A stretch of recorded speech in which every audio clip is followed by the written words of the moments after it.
ప్రపంచంలో జ్ఞానవంతుడు ఎవరు? వేదాలను అర్థం చేసుకోగలిగిన వారా, లేక వారి జన్మం ఇంకా మరణం యొక్క రహస్యం తెలుసుకున్నవారా? లేక ఎవరు 64 కళల్లో నైపుణ్యం కలిగిన వారా? లేదు. ప్రపంచంలో జ్ఞాని ఎవరు అంటే ఎవరైతే ఒక ఆంతర్యాన్ని తెలుసుకుంటారో, ఎవరైతే అంతర్యాన్ని ఒప్పుకుంటారో, ఇంకా నిర్ణయించుకోబడతారో. ఇవి చాలా సులభమైన పదాలు, కానీ ఒకవేళ పూర్తిగా దృష్టి పెట్టి ఆలోచిస్తే అప్పుడు వీటి అర్థం చాలా ముఖ్యమైనది. రండి వివరిస్తాను. మీరు గనక ఒప్పుకుంటే అది ఓటమి, అదే మీరు నిర్ణయించుకుంటే విజయం అవుతుంది.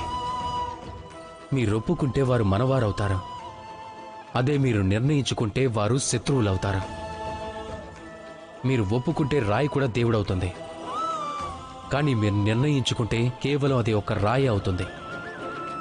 మీరు ఇక్కడ ఆంతర్యాన్ని అర్థం చేసుకోండి, అప్పుడు ప్రపంచంలో ప్రతిదీ మీ ఎదుట నిలుస్తుంది. రాధాకృష్ణ.